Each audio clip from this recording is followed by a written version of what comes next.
Kelly Nash here with some MLB Tonight breaking news. Big deal in the works. The Cardinals have agreed to acquire Rockies third baseman Nolan Arenado. Now, the deal is not official, not yet. Some other things have to be finalized. But here's what we do know, courtesy of Ken Rosenthal. Cardinals have agreed to acquire Nolan Arenado from Rockies. Sources tell The Athletic. Deal pending approval from both MLB and Players Union. Rockies sending Cardinals significant cash, believed to be in the $50 million range. And Arenado will be deferring money. So here's some names here, possibly going to the Rockies. But again, the exact package not confirmed. Let's bring in the writer of these tweets, shall we? For the details. The details, Kenny. We know you have them. What do you know? Well, Kelly, this was always going to be a complicated trade because Nolan Arenado's contract is so complicated. Remember, he has a no-trade clause. He has an opt-out after 2021.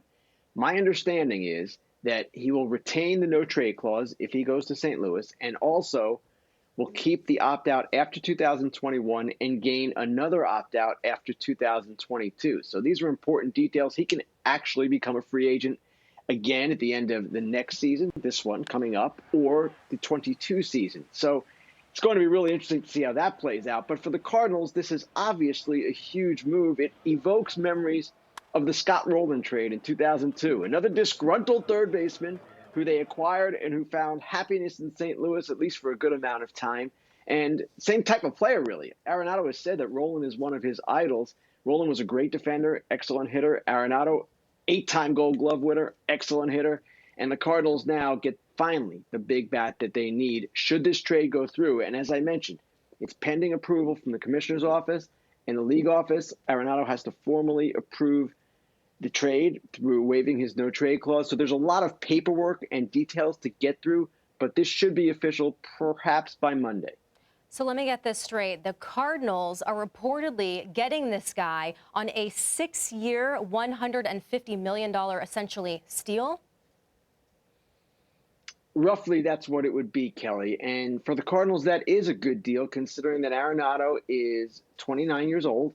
George Springer, about a year and a half older, just got 6 years, $150 million on the free agent market. So for Arenado, I would say that is a fair price, maybe even a bargain price by some estimates. But at the same time, they're giving up things too. They're giving up prospects for that $50 million. Not their top guys, but middle-level pitchers and players.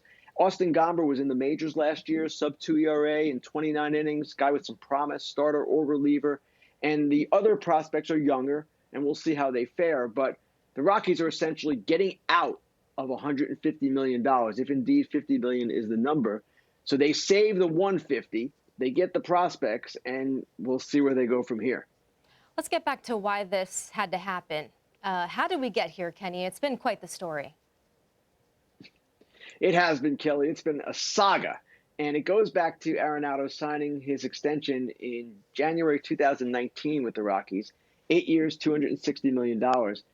That was less than 2 years ago. And yet he signed it thinking that it was going to be a situation where the team built around him, and that did not happen to his satisfaction. In fact, the team got worse in those 2 years. And at the same time, he started feuding with the general manager, Jeff Bridich, at one point saying he felt very disrespected. This was last off season when he did not get traded. So his relationship with the front office soured. His feeling about the team wasn't the same. And eventually the Rockies came to realize they had a disgruntled player. He didn't want to be there. They wanted to save money. And that is why this deal in the Rockies' mind became necessary.